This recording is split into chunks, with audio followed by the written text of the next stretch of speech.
Hello and most welcome to Heidegger 1276 of the series. It's a late November day, clouded, very clement, moist. It's a drizzle perpetually coming down little by little. It's 12 o'clock, so it's as high as it reaches. I will today continue to compare the understanding of Unger and Smoling in connection with our use of our thinking devices, if you want. It's been clear for quite some time that thinking has been eroded in the West. And of course this has caused tremendous problems.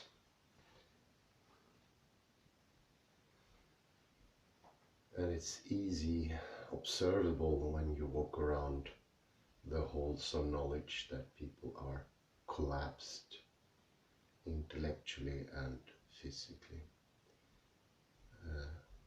It cannot be stated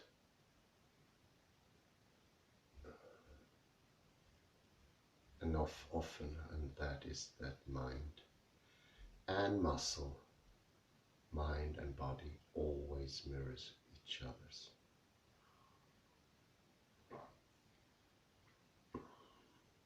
I think there's a clear connection to the Smoling-Unger proposal of bringing reality back into our lives. Because if we collapse, we have no reality. There is a clear connection there, definitely. Why would we get rid of reality? It's very hard to see any reason for such a desperate or cruel action, ridding oneself out of one's lived world.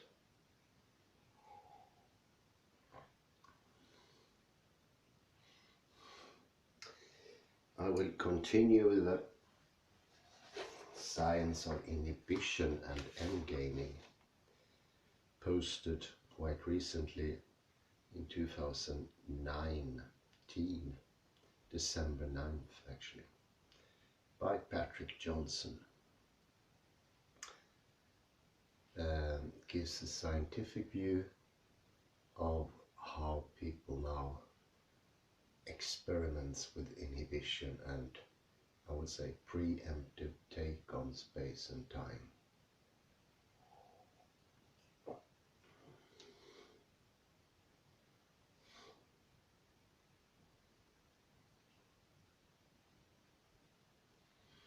Introduction.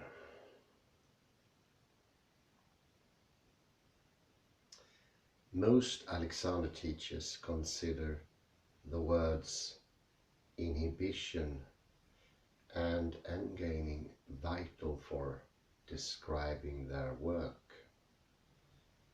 The concepts of a healthy control over reactions lies at the heart of AD practice.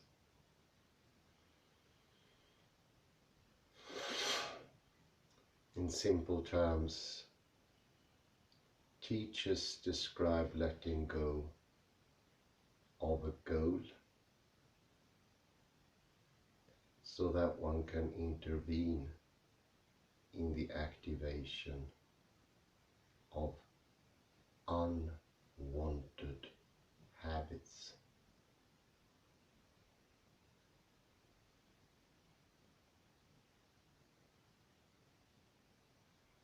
One early account of Alexander technique inhibition and endgaming can be found in Frederick Matthias Alexander's description of his first investigations into his own psychomotor habits.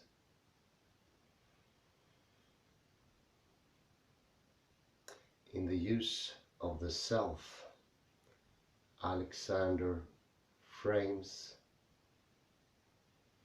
his problem as that of ridding himself of habits that were interfering with his voice, which including tightening muscles in his neck,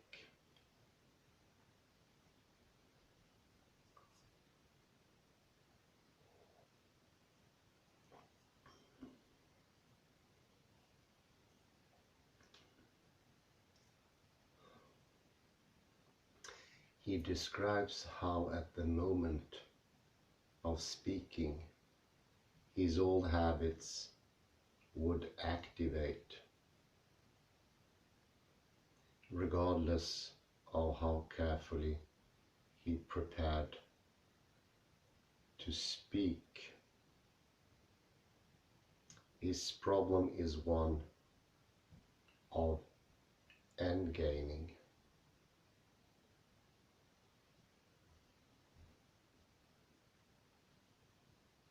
In that he cannot help but focus on the goal of speaking rather than the new patterns he is attempting to activate.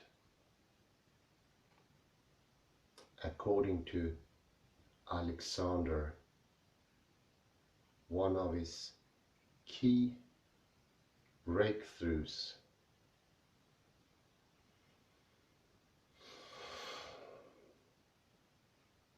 was to let go of the idea of speaking by considering alternative movements he might engage in instead of speaking.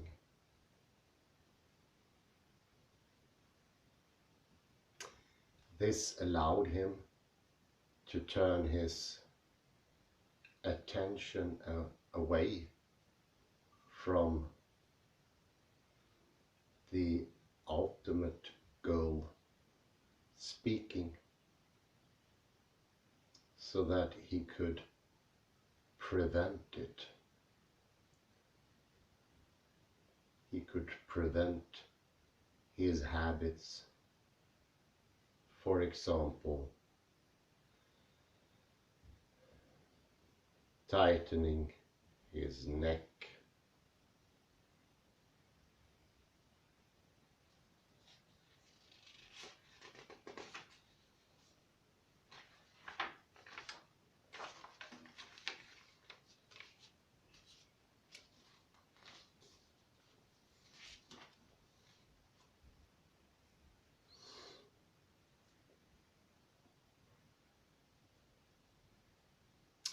This account can be interpreted in an attractively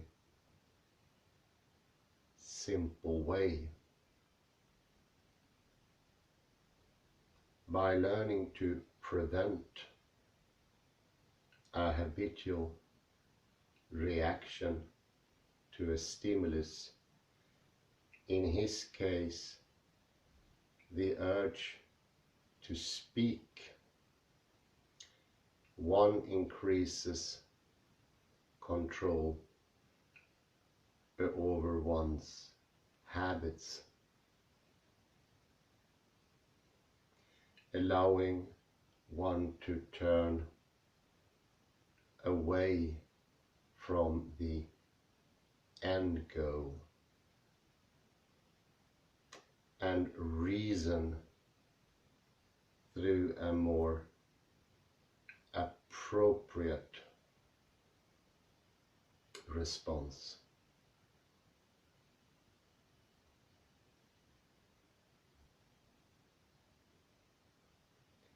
This interpretation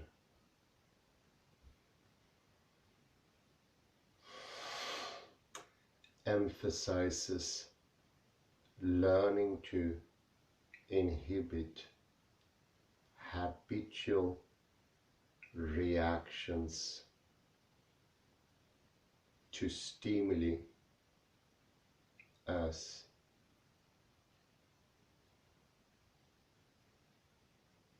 central to Alexander technique, pedagogy.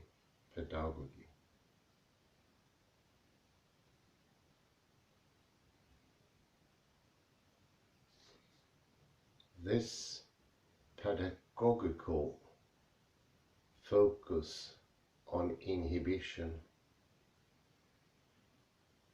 might come as a surprise to an outsider. Alexander technique appears to be about changing habits of posture and muscle tension.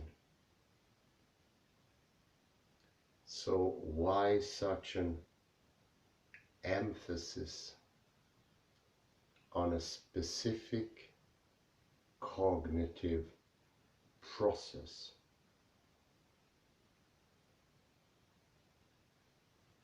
Is this process paired with specific bodily processes, or does it really stand alone as an Alexander technique skill?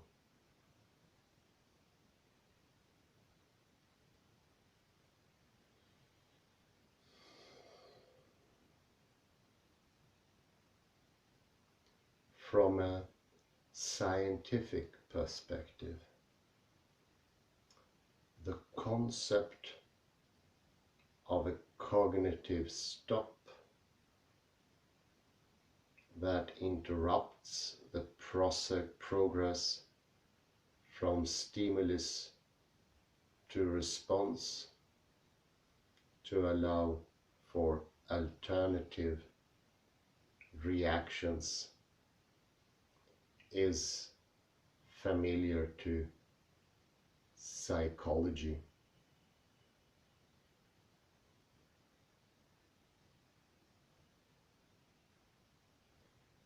Called executive inhibition, it is one of several so-called executive functions that control behavior.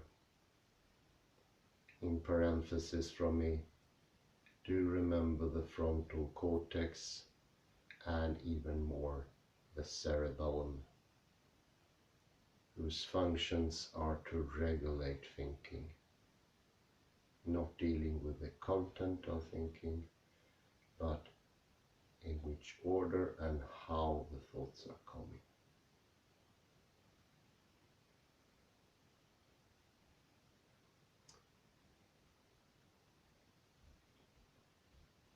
Given this conceptual overlap between executive inhibition and the descriptions of inhibition above, it is tempting to assume that the executive inhibition and AT inhibition are the same.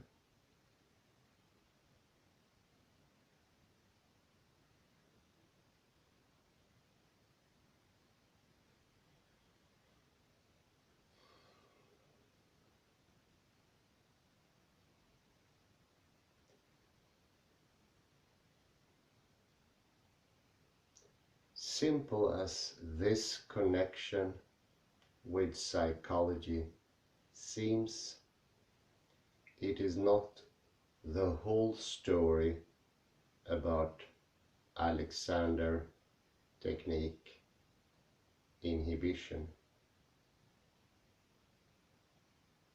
nor about the science behind it. 80 teachers actually refer to a broad range of experiences when describing both inhibition and endgaining that can be associated with a variety of states and processes in the nervous system.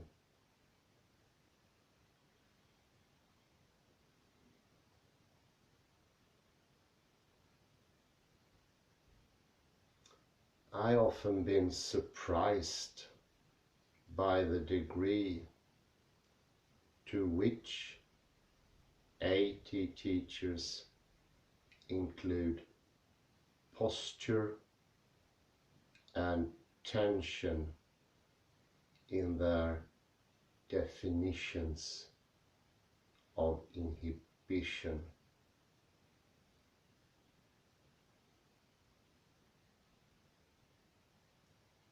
Alexander himself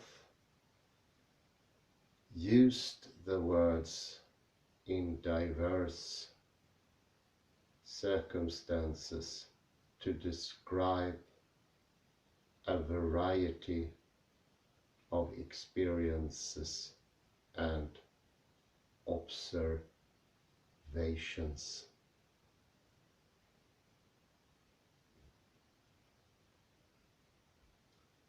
Scientists also treat executive inhibition as an evolving topic.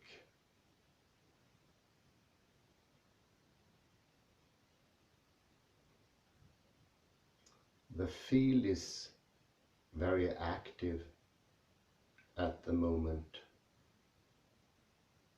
with much debate about how exactly to define and measure executive inhibition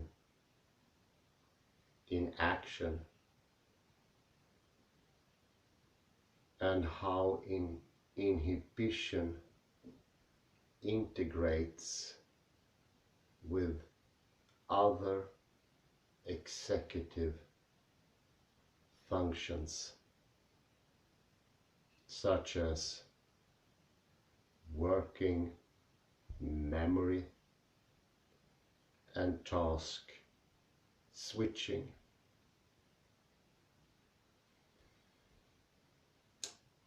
The diversity of both AT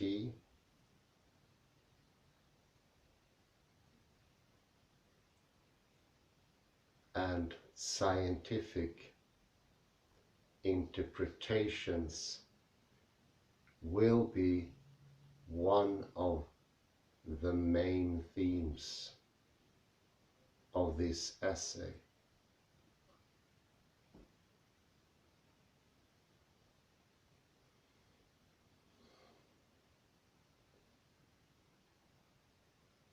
I will first describe how the words inhibition and endgaining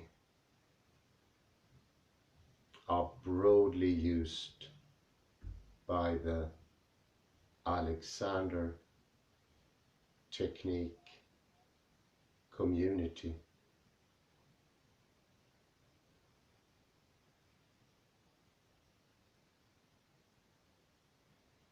Then I will describe how scientists describe executive inhibition and some associated executive functions. Finally, I will describe recent scientific experiments that directly address both AT inhibition and endgaming.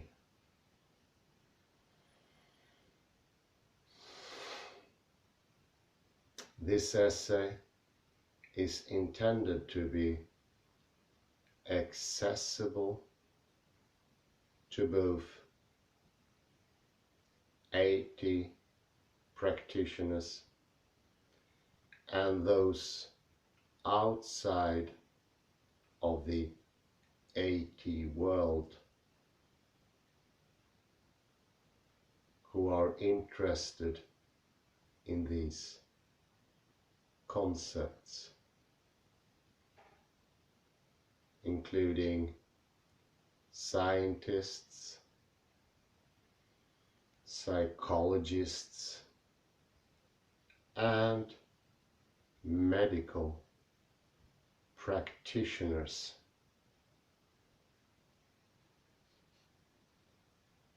Where either Alexander technique or scientific terminology is used,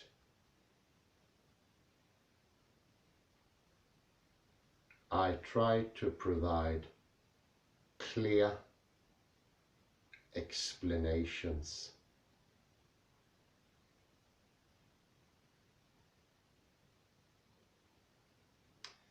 My attempts to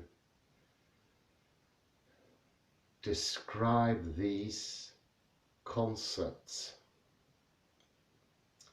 will fall short in many ways.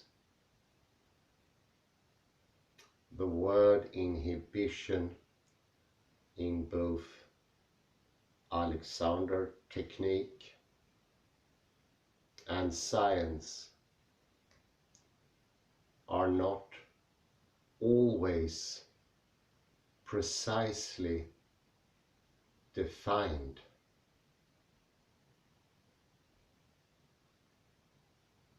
In certain cases, it is used clearly and specifically, while in other cases it is used more vaguely and broadly.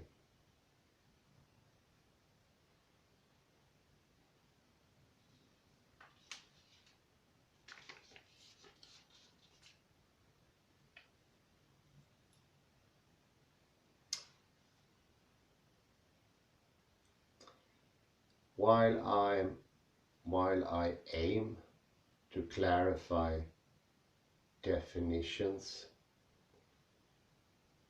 I will almost certainly oversimplify and omit elements of concepts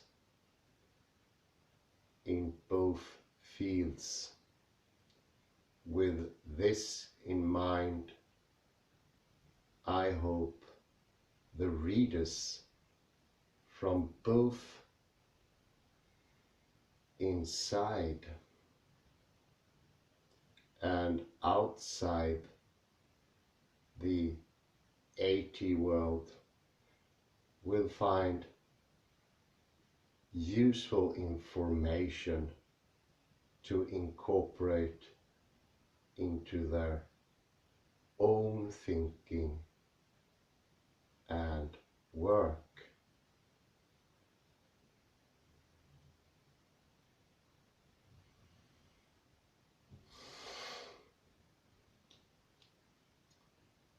1. Alexander technique, experiences of inhibition and endgaining.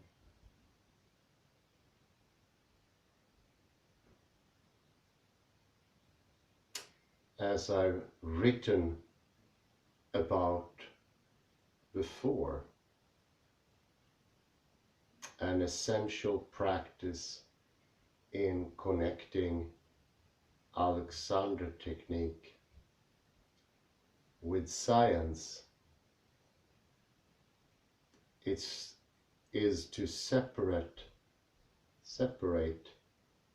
observations and experiences from jargon and explanations.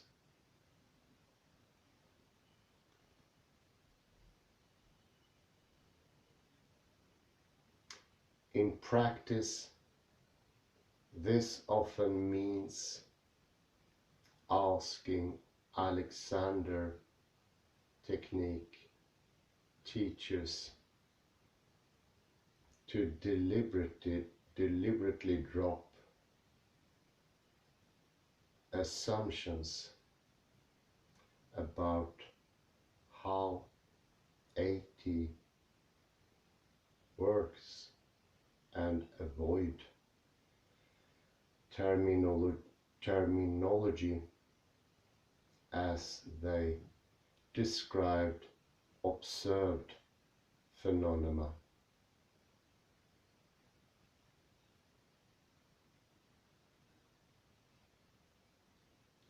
I will present the results of this approach here as applied to inhibition and endgaining.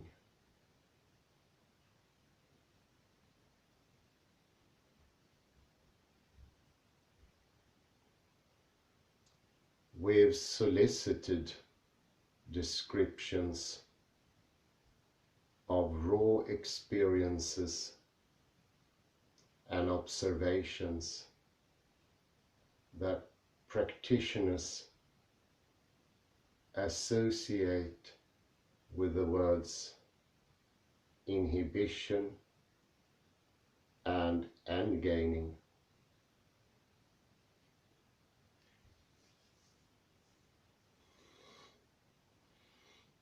These descriptions were collected anonymously from over 50 teachers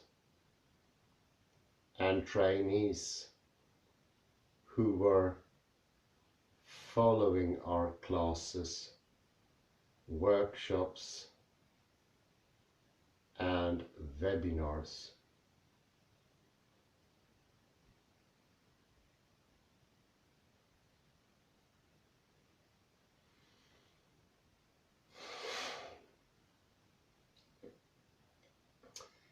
Participants were asked to express themselves in jargon-free terms and put aside own assumptions about what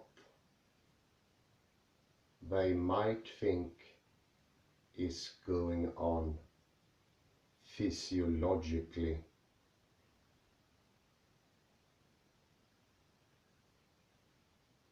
Levels of experience ranged from decades of teachings and practice to those still in training.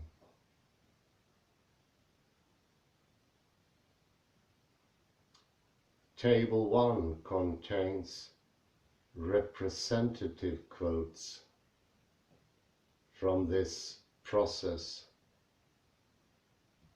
I've also included several references from well-known 80 texts by prominent, well-respected teachers, including Alexander himself,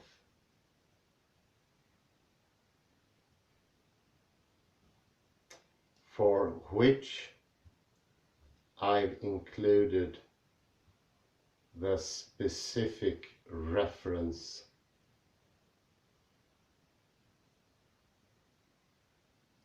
quotes in the chart that are not referenced were collected anonymously.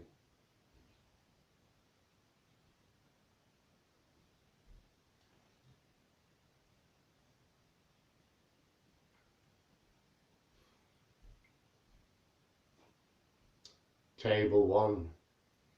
Descriptions from 80 teachers of their experience of inhibition and endgaining in action. Teachers were asked to avoid jargon and assumptions and instead describe experience as directly and clearly as possible.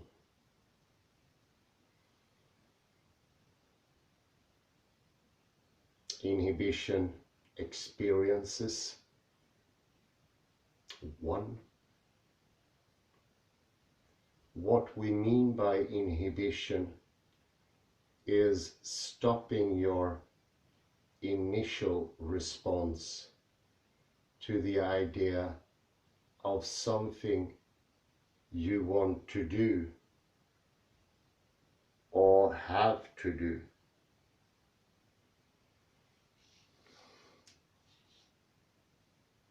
And gaining experiences. Attention is placed on what you are trying to achieve rather than on how to achieve it.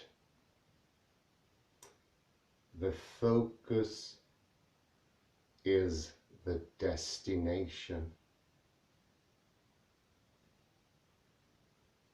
not on the journey.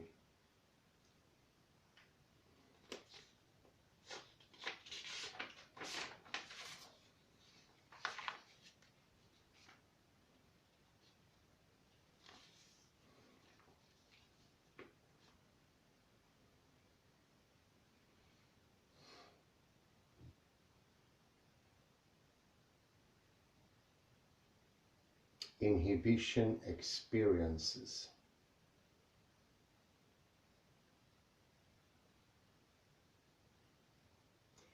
I use this word to remember myself to stop before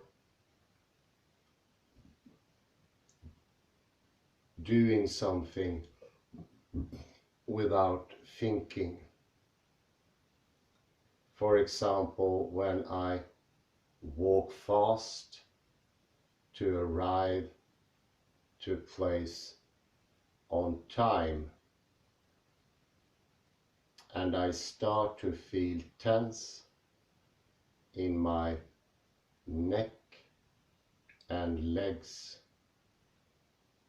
I remember then that I can stop doing that.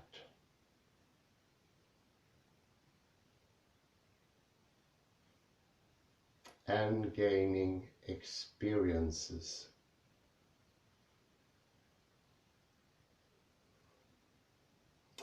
I would say endgaining has no need of Alexander technique in particular.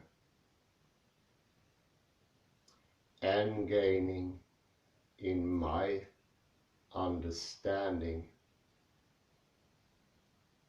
is universal. If you are so fixed with your activity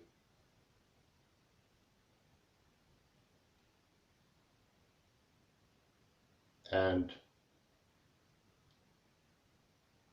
your will to achieve that, you lose any contact with yourself.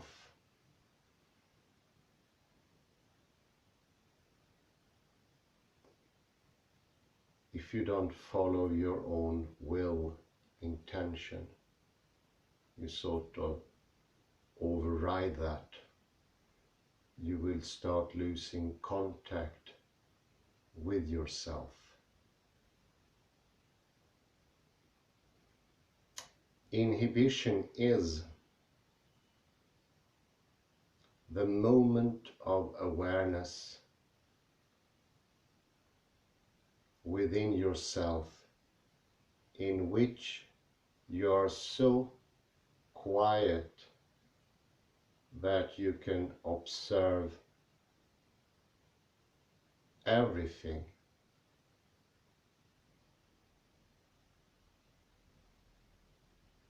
How your body is reacting to the outer stimuli or to a mental pattern. Only in this moment you will be able to recognize them and stop them and choose something else.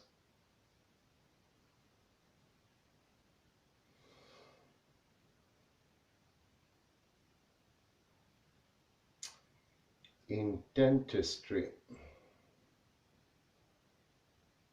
endgaining means twisting and bending the spine to gain access to the mouth.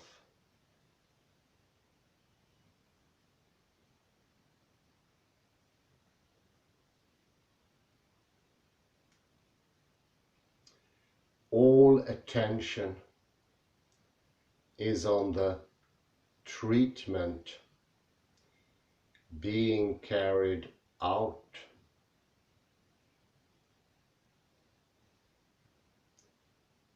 and intention is to get the work done in the shortest time.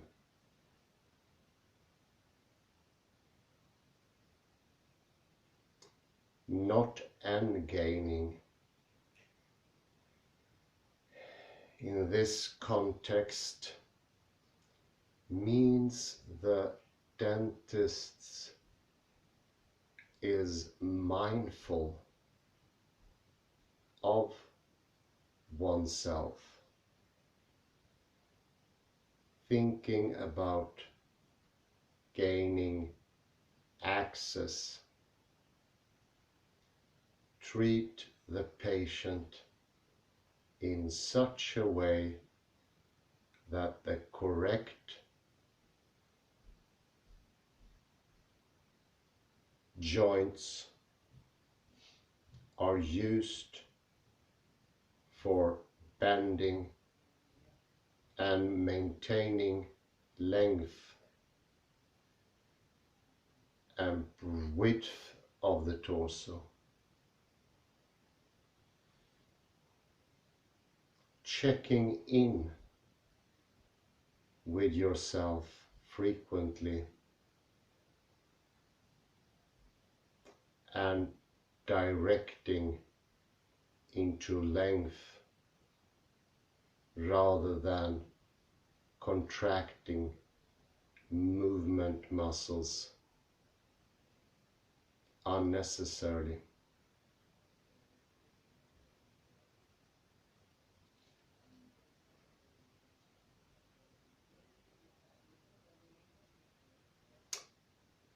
To stop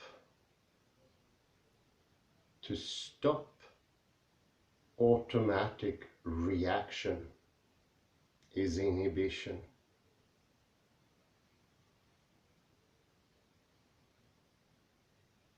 To stop holding, to stop tightening, and to allow the weight travel down to the floor, to prevent unnecessary effort, to block the pathway for the habitual reaction, to stop, to collect yourself before action and gaining.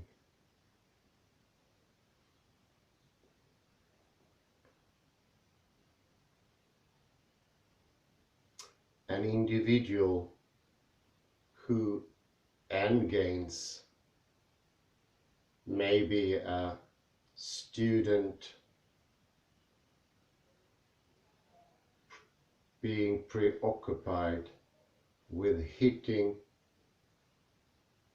a deadline for a paper in thought of hitting the deadline is present.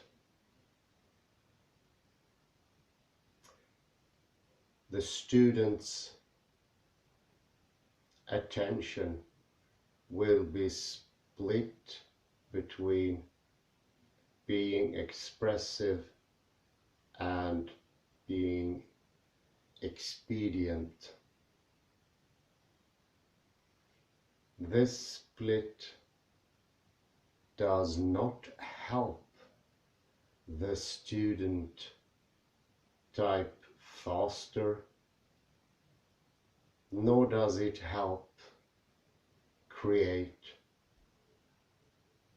a better thesis statement.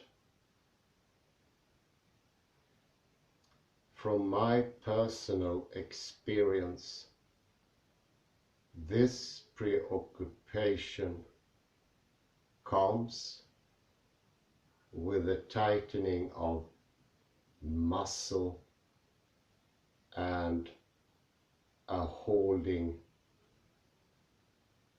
of the breath.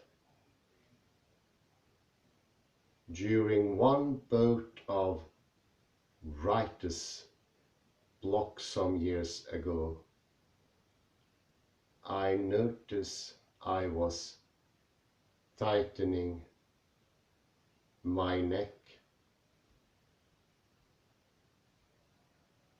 Upon wishing my directions, my physical being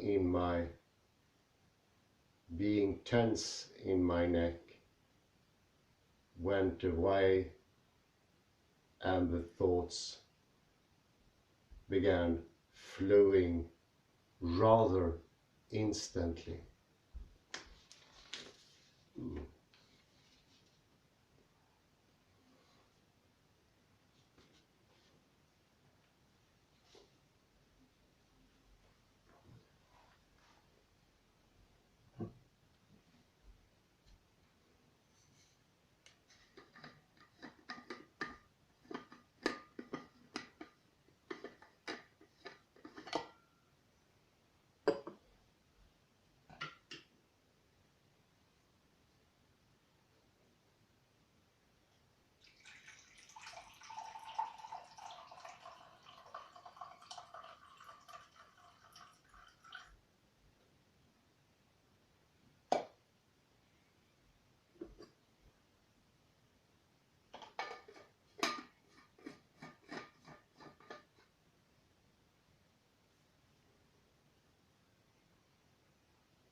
inhibiting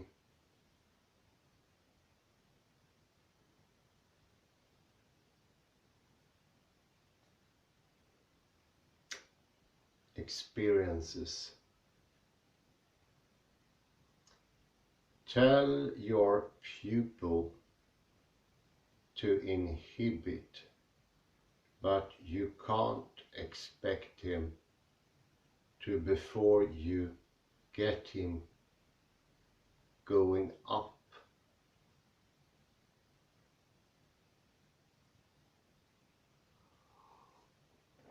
Because it's a almost impossible mission for a person to inhibit when he is pulled down. The more up you can give him with your hands, the easier you will make it for him to inhabit.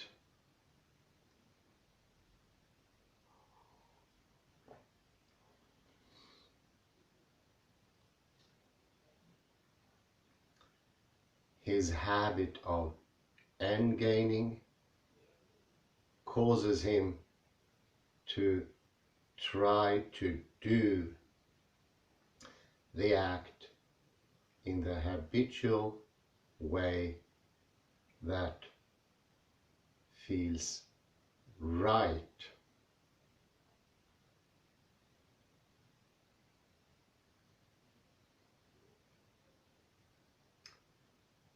Inhibition 6. I come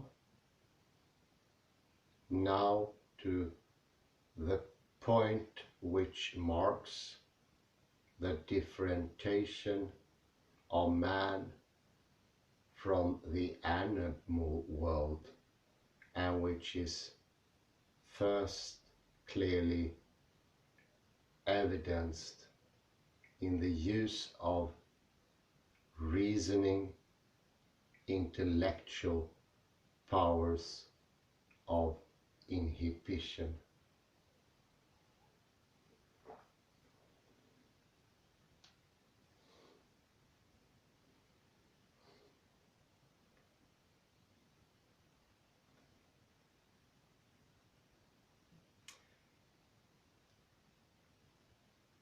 The subconscious jerkings and contortions pointed out by one are patiently inhibited by the pupil, sometimes directly, but more often by the explicit use under my direction of guiding orders.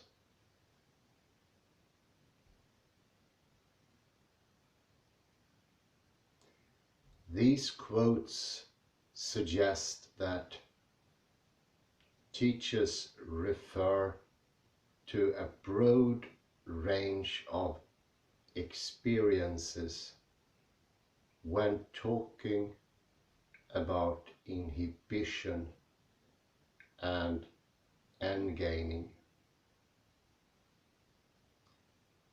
In some,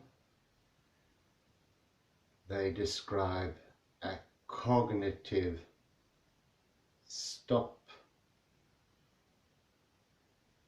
In others, they describe experiences and skills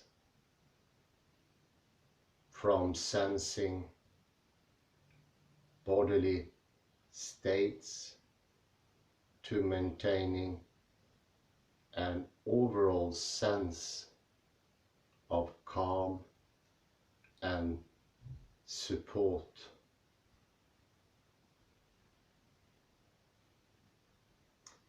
We can associate these descriptions with three distinct types of phenomena.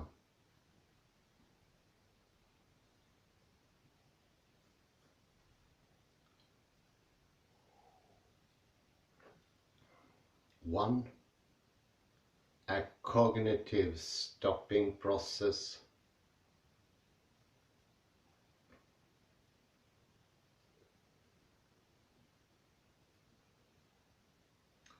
A process of sensing or altering patterns of muscle tension or movement. 3. Persistent states that allow processes 1 or 2 to be performed more easily. This categorization distinguishes between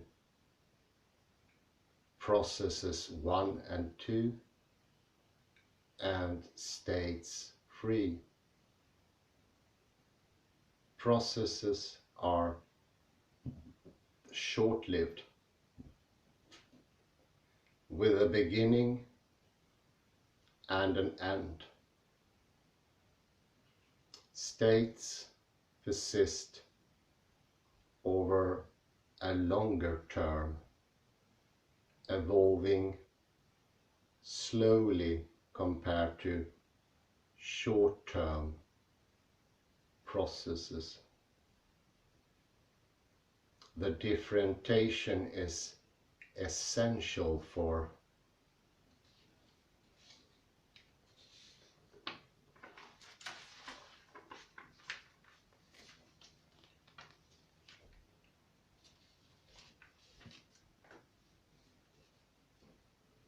connecting Alexander technique with science.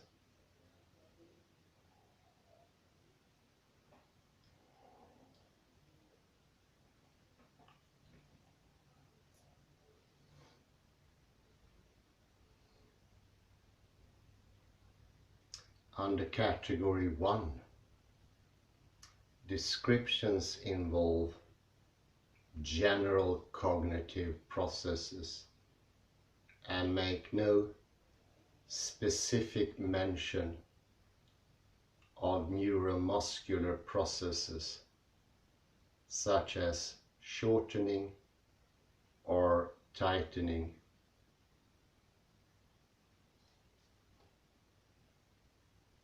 The teacher describes stopping your initial response to the idea of something you want to do. The second teacher says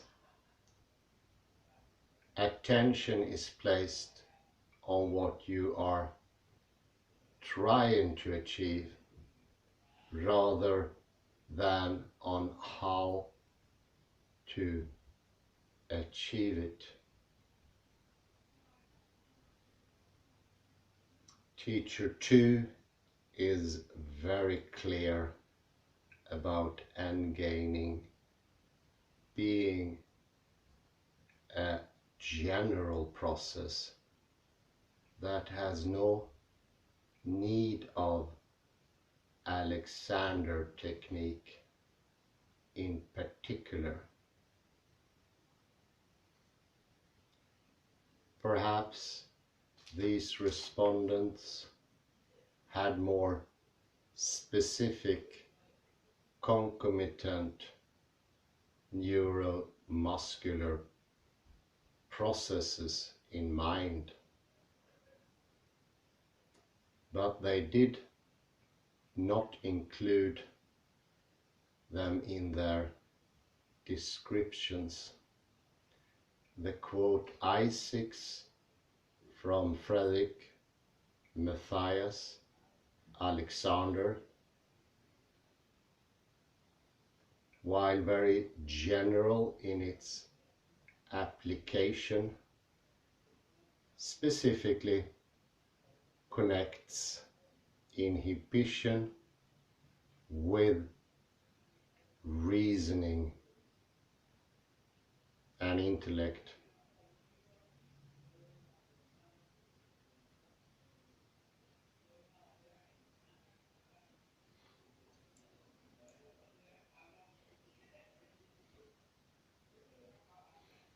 Under category 2, descriptions of inhibition and endgaining include sensing or altering specific patterns of muscle tension or movement.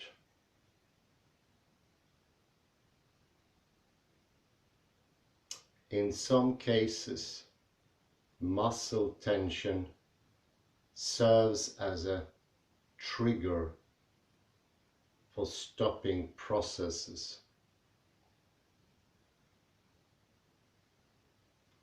For example, I2 describes,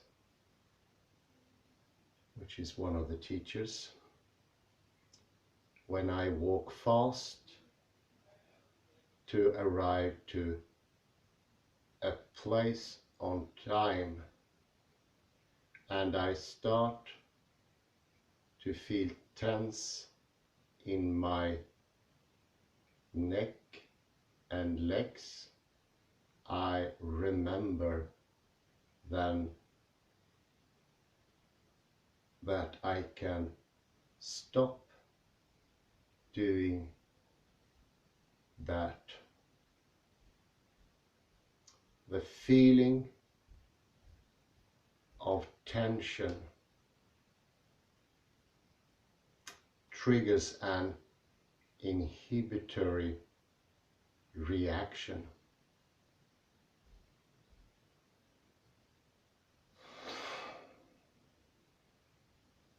Teacher E4 describes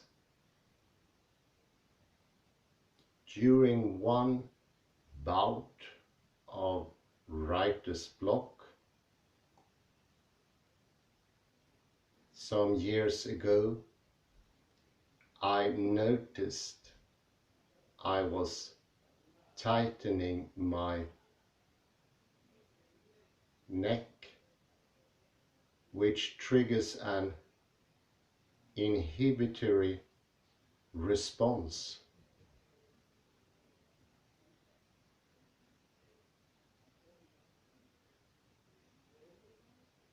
Other experiences describe specific patterns of movements and tensions that are altered. For example, teacher E3 says, in dentistry, endgaining means twisting and bending the spine to gain access to the mouth. Alexander describes the doing part of an act as that which is caused by endgaining.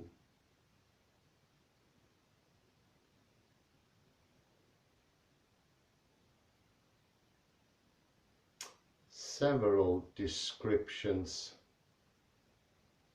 fall under category 3. Persistent mind-body states that facilitates control. For example, Carrington claims in I5 that the more up you can give him with your hands, the easier you'll make it for him to inhibit.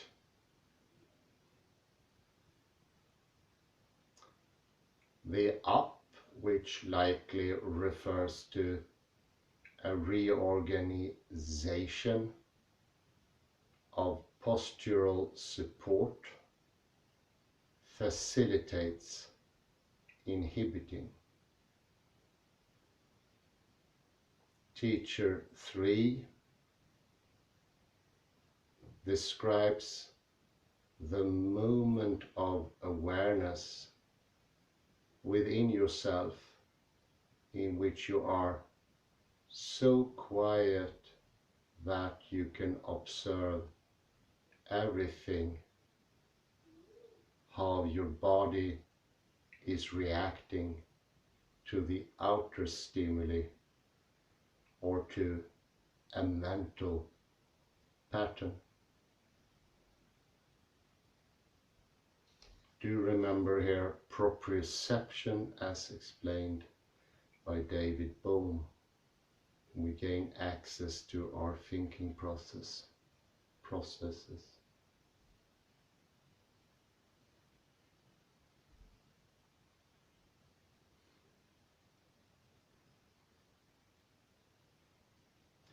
This sounds very much like a mindfulness or meditative state.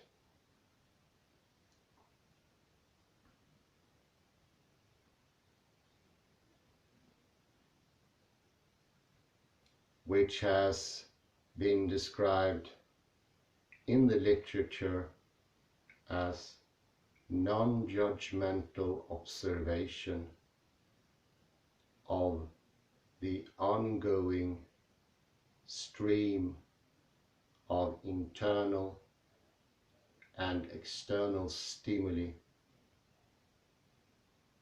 as they arise.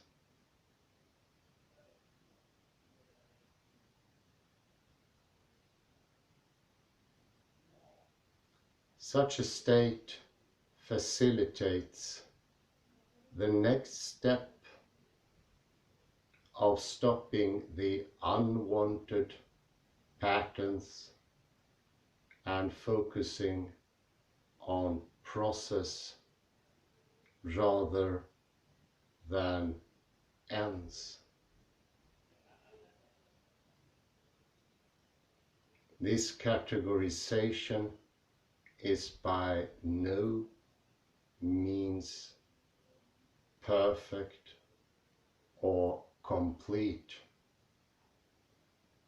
Some of the descriptions challenge the distinctions made between processes and states, psychological and somatic,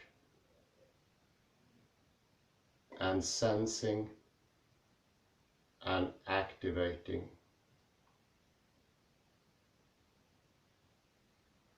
But this analysis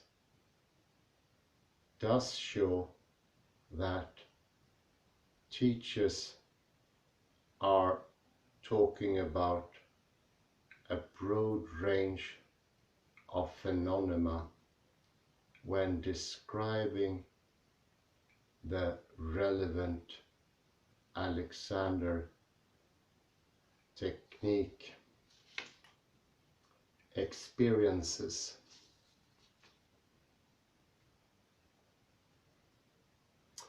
It provides a base from which we can begin to describe the relevant science.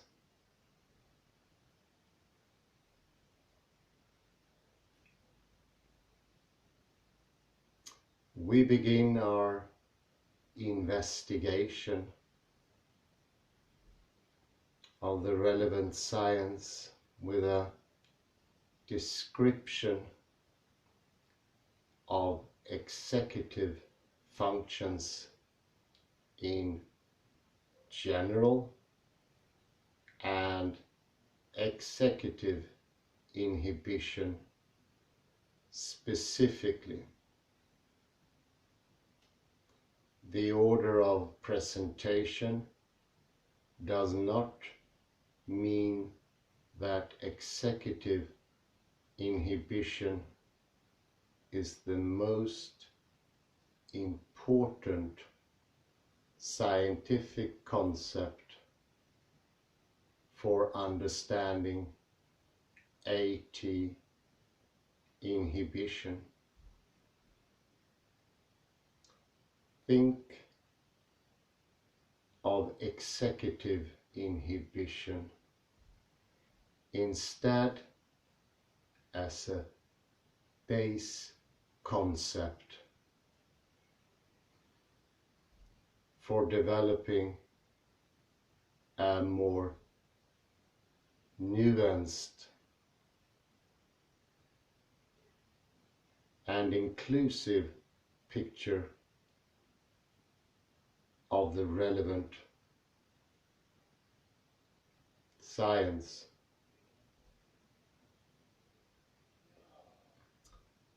Part 2, the science of executive function.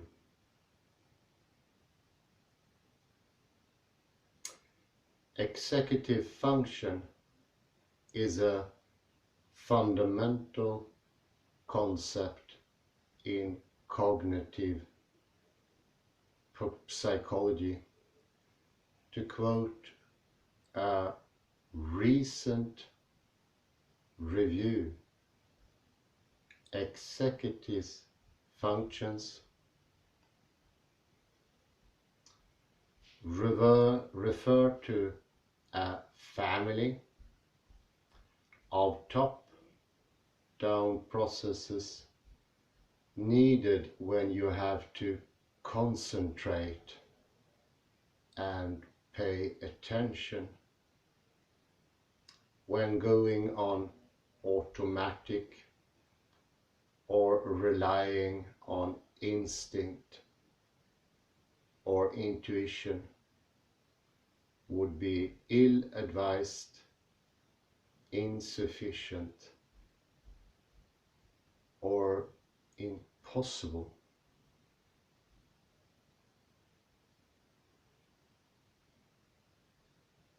In other words, we use executive functions when we need to consciously control our behavior. With executive functions, psychologists have taken the complex task of explaining behavior control and broken it down into potentially manageable parts. We will briefly describe the 3 functions described in the review by Diamond, namely working memory, cognitive flexibility, and inhibitory control. Other researchers refer to slightly different functional groupings.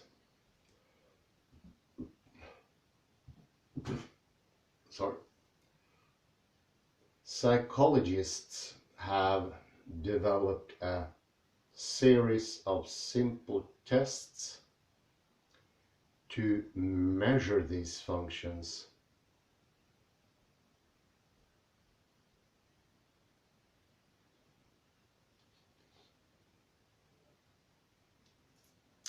Some of these tests remind one of the brain games that one finds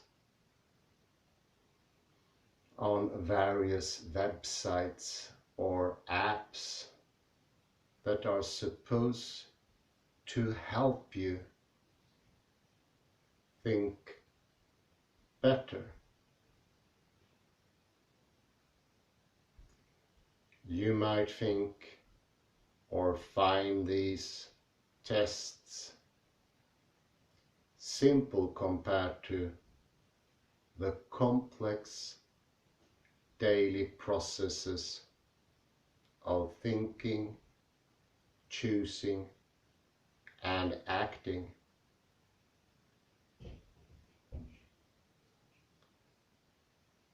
And yet psychologists have successfully correlated these tests with specific subsystems and brain areas, specific deficits in brain functioning, and specific stages of child development.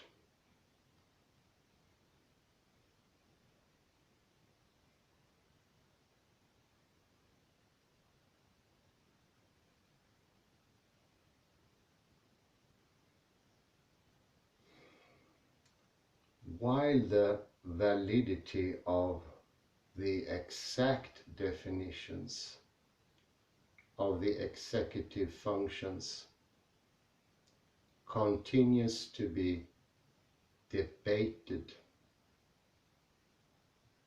there is some agreement that high-level cognitive processing can indeed be broken down simply and usefully into neurological subsystems working together.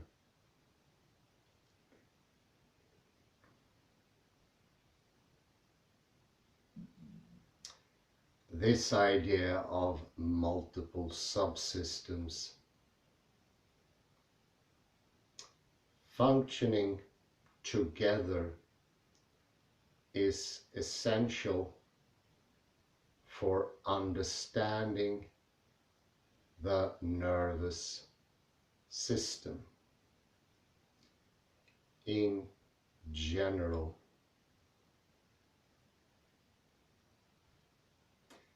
We sometimes intuit the nervous system as top-down control.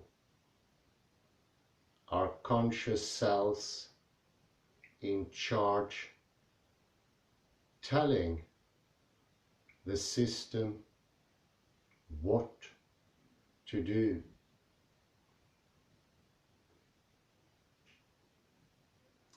The reality is much more complicated,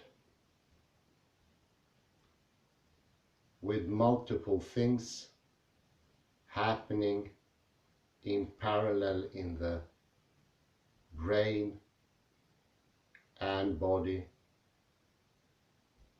and processes both supporting and interfering with each other.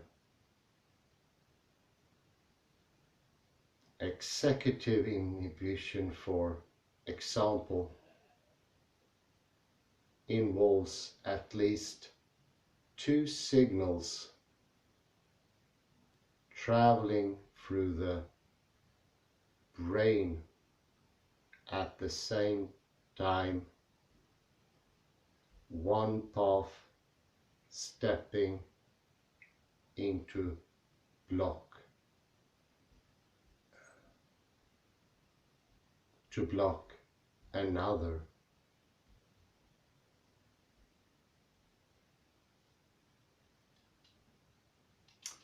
Research into executive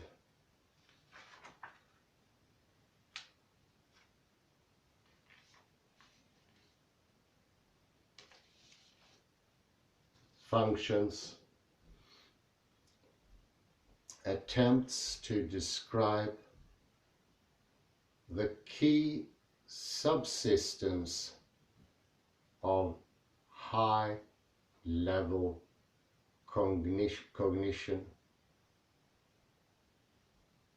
their interactions, and even the specific anatomic activation pattern they form in the brain.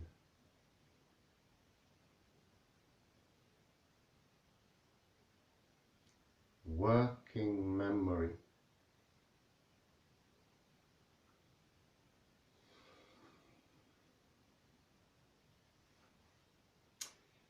Working memory is the simplest executive function to understand.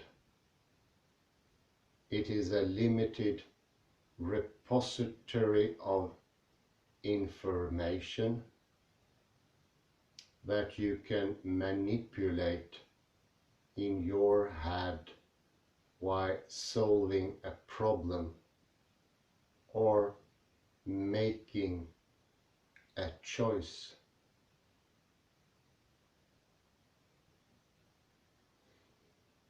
The easiest way to understand working memory is with a simple game. I should take some coffee before the game.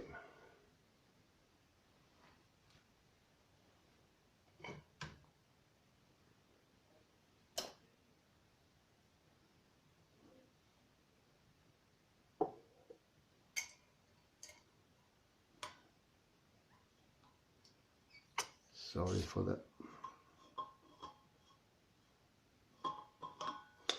I am trying to inhibit at the same time I read this text. I do find it rather difficult, although not impossible. And it makes an incredible difference. I go from standing on one foot, putting 60-70% of my weight there, to having an equal delivery of weight, which is incredibly important.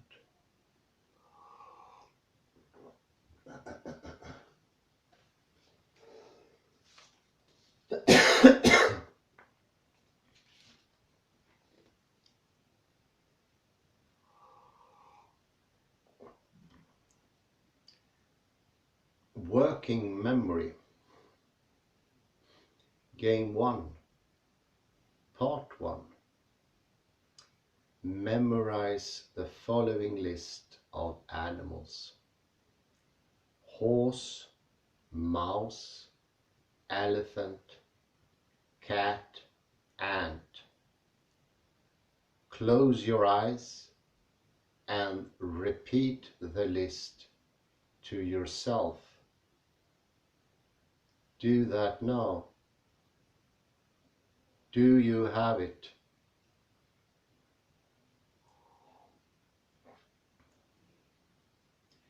Don't read part 2 until you have the list memorized.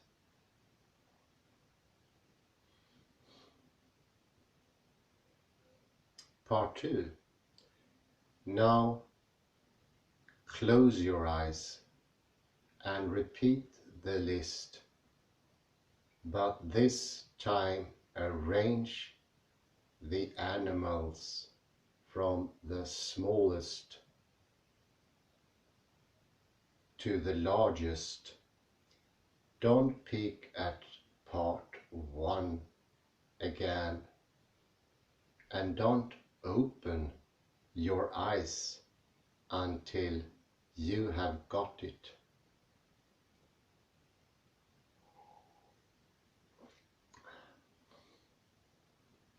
This is working memory. It is your capacity to manipulate numbers, letters, words, concepts, or ideas without losing track of what you are working on. Interestingly, working memory is more than just a single storage location.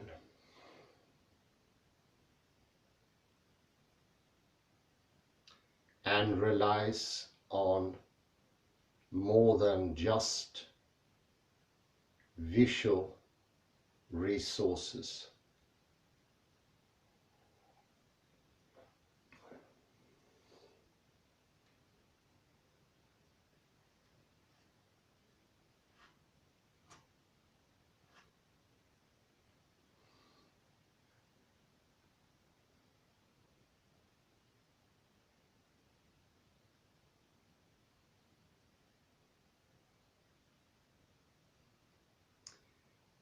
In fact, it has multiple components, including auditory and kinesthetic modules that dynamically refresh and manipulate information. Without working memory, it is impossible to systematically manipulate information. Thinking loses its structure. Working memory deficits have been correlated with everything from difficulties with mathematics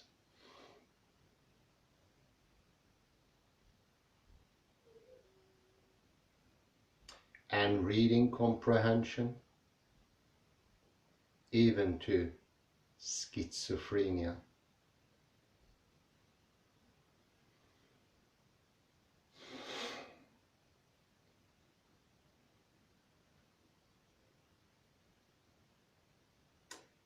Cognitive flexibility.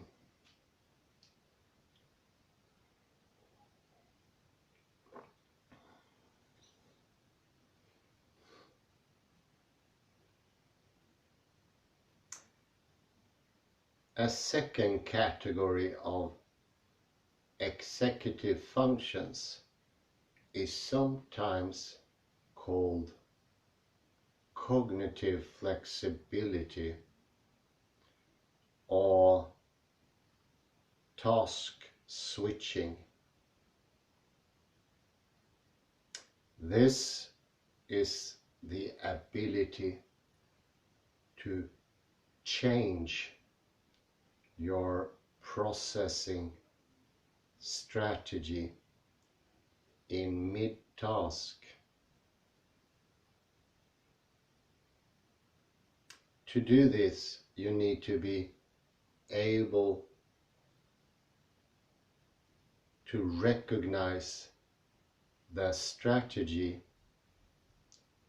you are currently using, compare it to alternatives, and make a choice. It is also referred to as mental set shifting or mental flexibility.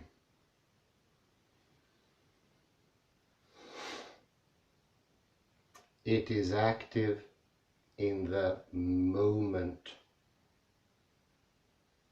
when you decide this is not working, I will try something else.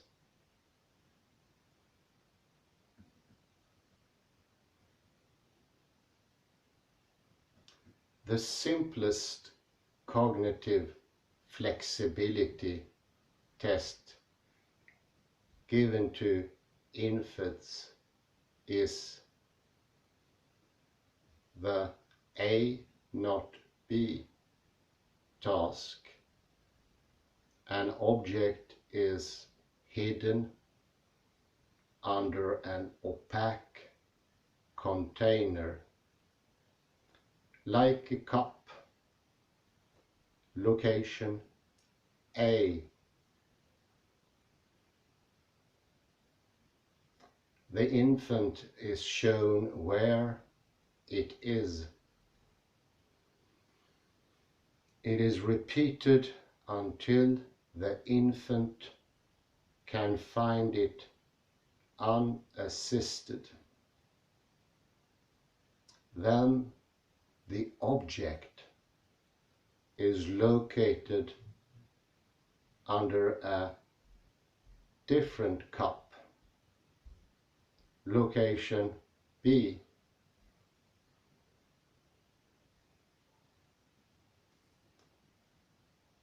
Up to 1 year of age, the infant will stick with location A and give it up if it is not there.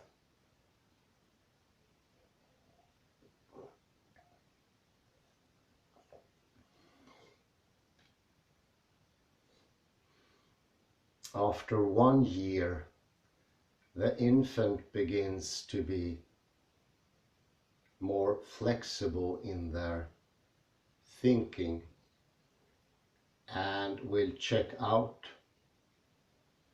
location B as well.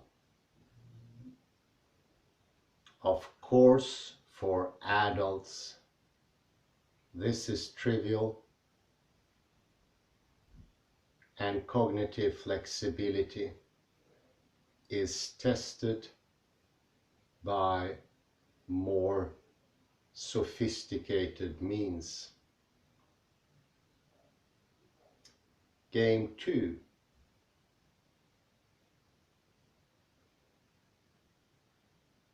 There's a link here to game 2. If you want to try a validated flexibility test for adults, try the Wisconsin card sorting task at this link.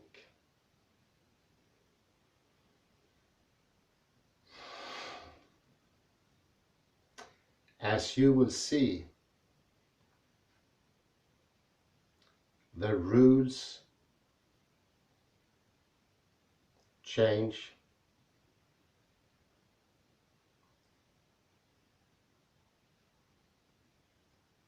from time to time. Did you hear that? The rules are changing. the rules themselves are changing. I think that's a hint enough.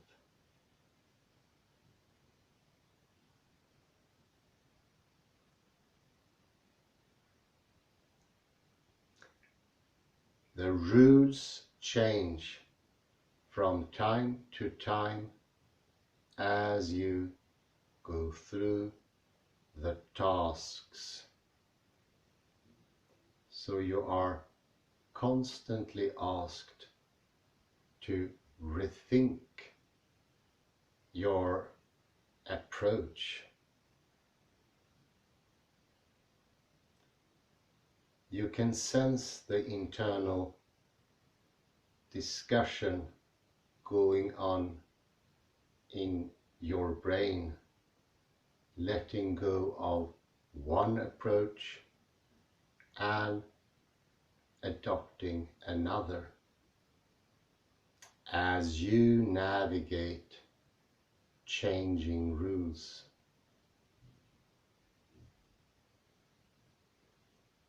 Game 3. Here is a simpler task. This one is used more as a measure of creative thinking in general, but likely involves cognitive flexibility in action. In the next 30 seconds, think of as many uses for a pencil as you can. Be creative and even absurd in your attempts and try to create radically different uses. Repeat this game for a table.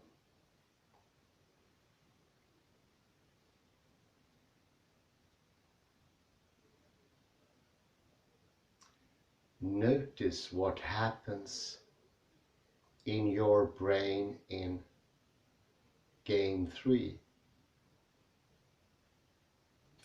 You start thinking about the pencil one obvious way. Perhaps writing or poking someone. But then you force your mind to start thinking differently about the pencil. Maybe you focus on another characteristic of the pencil, like the fact that it is made of wood, and think of making a little fire, or maybe you think of attaching something to the pencil to make, for example, a pinwheel.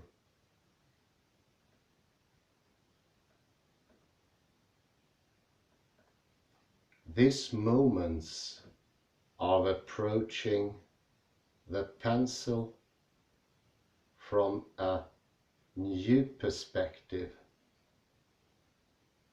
are examples of cognitive flexibility. You think about things one way for a bit and then shift to a different approach.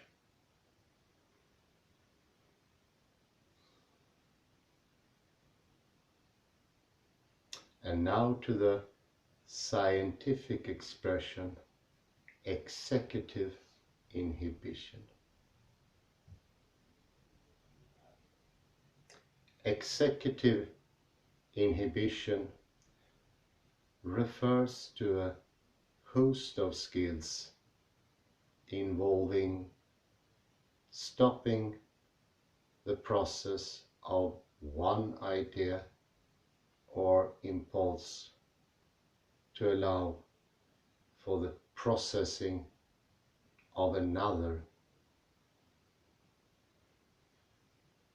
One classic inhibition test is the Stroop test, in which you try as quickly as you can to say the color of a word rather than reading the word.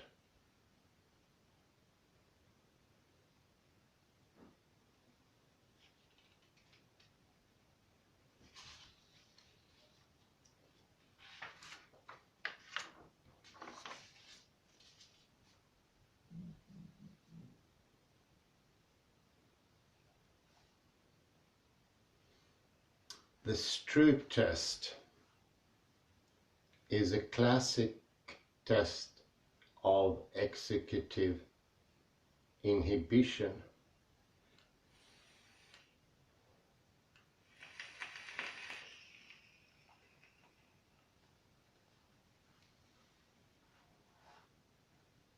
Compare the speed with which you read the black text at the top, say the name of the color of the rectangles in the middle, and say the color of the letters in the text at the bottom.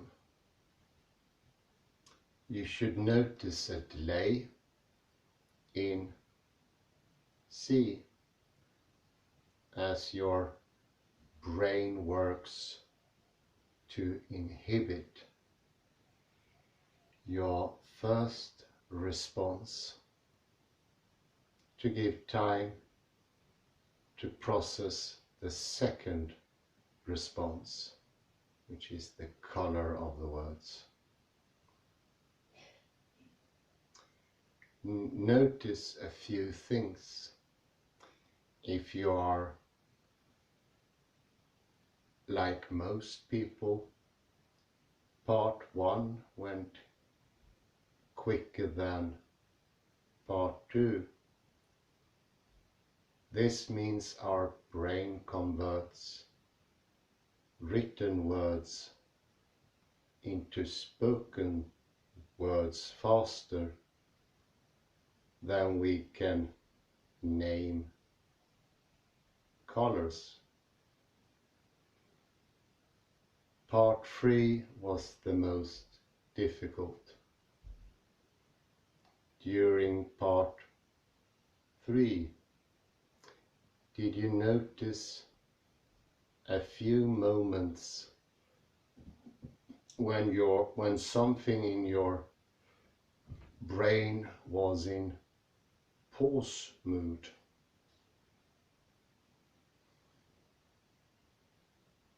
One part of your brain was eager to just read the text and say it, while part of your brain was saying, wait. This gave another part of your brain time to process the actual color of the letters, and then you said it.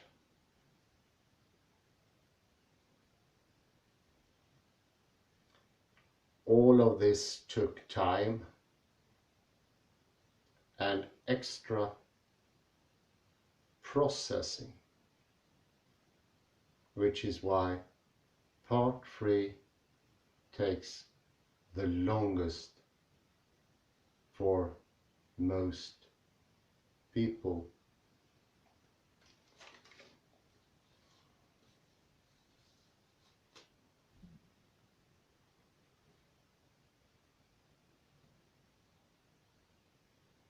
And here is a depiction from a functional magnetic resonance inference. And here you can see inhibition in action. And we have true stopping circuits in our brain that can only be consciously executed. They will not do their work automatically, like the structural laws and constants of the Newtonian paradigm.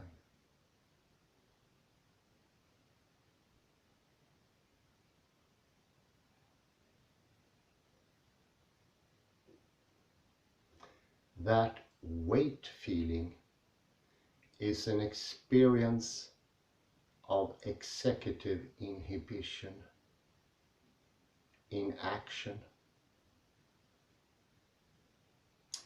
Remarkably, a psychologist could roughly predict which parts of your brain would light up during that moment of inhibition. There are inhibitory subsystems in your brain waiting to step in as processes unfold. You can think of a kind of internal gatekeeper letting some impulses through and others not.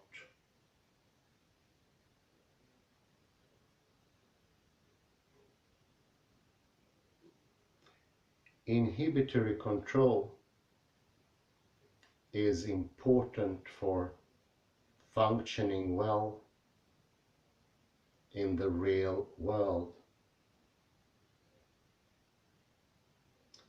All of us need to make numerous choices that involve weighing possibilities and choosing the less automatic ones in order to navigate work and social situations.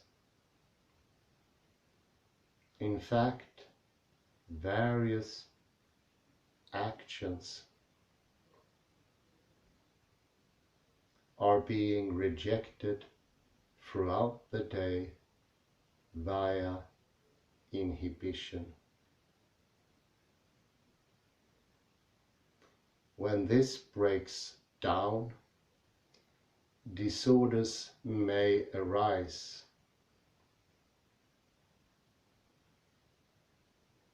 One extreme disorder associated with a breakdown in executive inhibition is alien hand syndrome, in which the patient's hand may spontaneously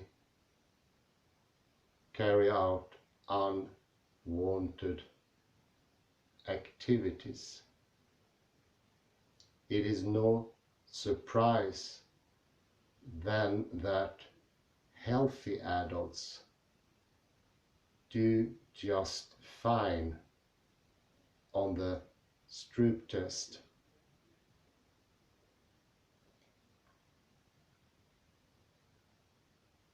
If there are variations among neurotypical adults, either inherent or achieved through learning, it is not as if any group fails the test completely.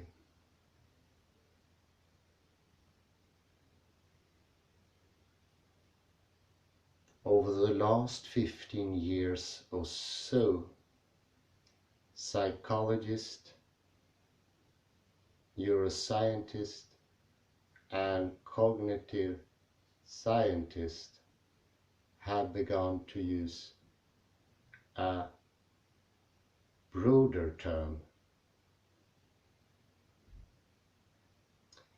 proactive inhibition.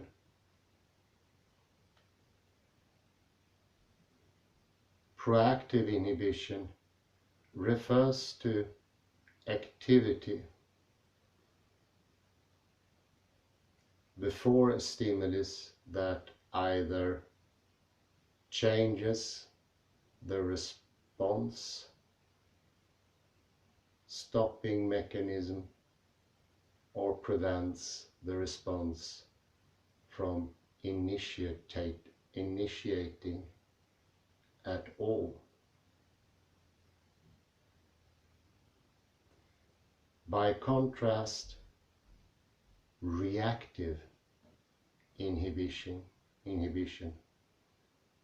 is the stopping signal that intervenes once a response has already begun. Proactive and reactive inhibition may work together to prevent a response, with proactive inhibition preparing for the stimulus and reactive inhibition intervening.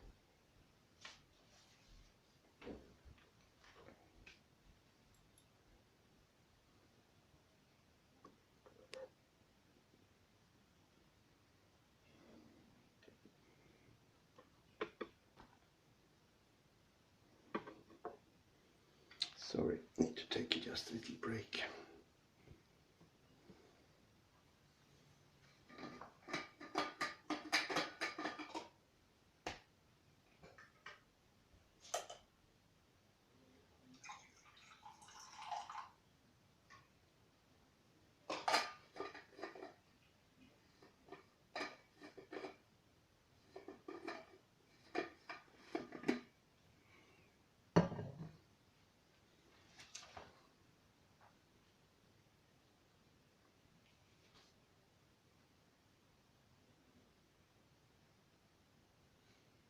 Proactive inhibition refers to activity before a stimulus that either changes the response, stopping mechanism, or prevents the response from initiating at all.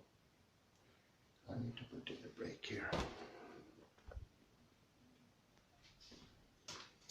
Let's see here, it's getting really interesting, but I think we have to round off soon here. But I was starting here with proactive inhibition coming from Mayer, name we remember from Science of Cognition. Proactive inhibition refers to activity before a stimuli that either changes the response, stopping mechanism, or prevents the response from initiating at all. This makes intuitive sense. Preparation for a stimulus changes. Preparation for a stimulus changes the reaction. By contrast, reactive inhibition is the stopping signal that intervenes once a response has already begun.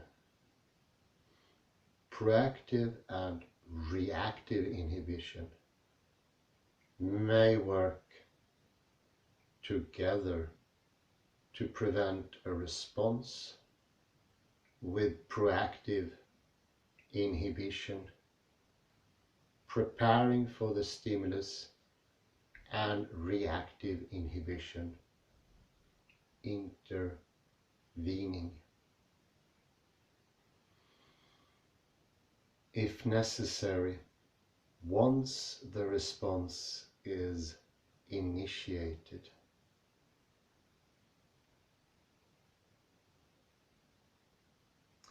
Something like this may be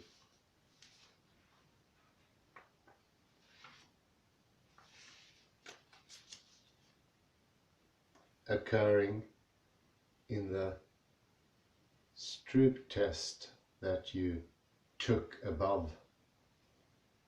You proactively prepared by understanding the rules, strategizing their implement, and tuning reactive mechanisms. You still needed reactive inhibition if the correct response to say the text is activated. The existence of an inhibition subsystem raises some interesting questions. If there is a subsystem in charge of stepping in to tell another process to wait,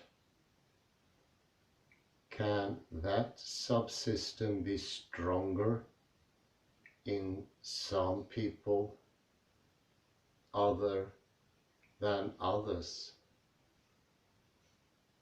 Yes, for example, it is known that 3-year-olds and 80-year-olds have weaker inhibitory control than 30-year-olds, statistically speaking. Can some people have inhibition deficits? Yes, inhibitory control is also affected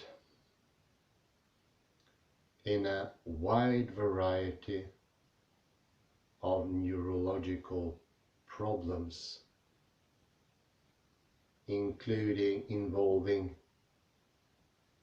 self-monitoring and control, including substance abuse, ADHD, OCD, schizophrenia, conduct disorder, Tourette syndrome, pathological gambling, Huntington's disease,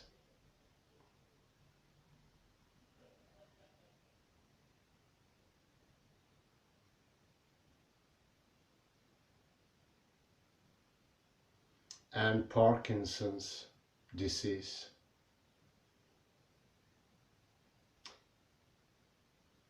Can you train executive inhibition?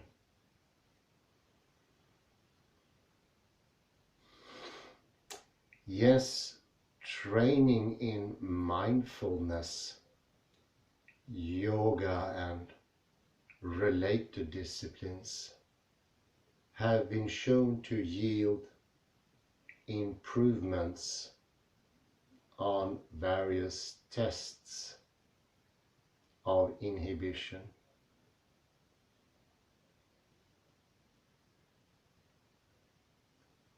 Connecting inhibition and endgaining with the science of executive function.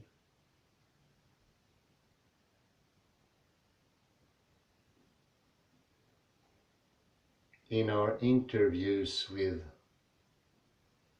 Alexander technique teachers, we found that inhibition and endgaining experiences could be roughly organized in 3 categories.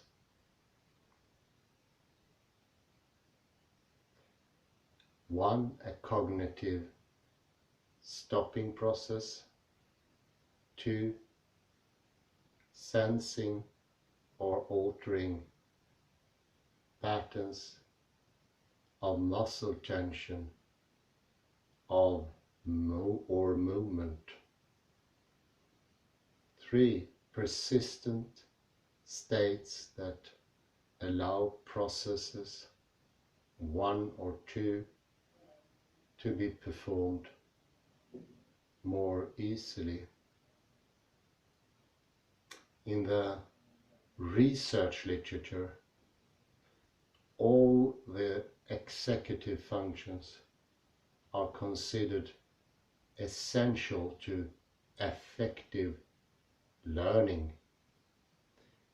It is interesting to note in AT literature there is rhetorical emphasis on inhibition, even though other executive functions must, by definition, be crucial in learning AT. These ideas will be discussed further in the conclusion. Well, you should make some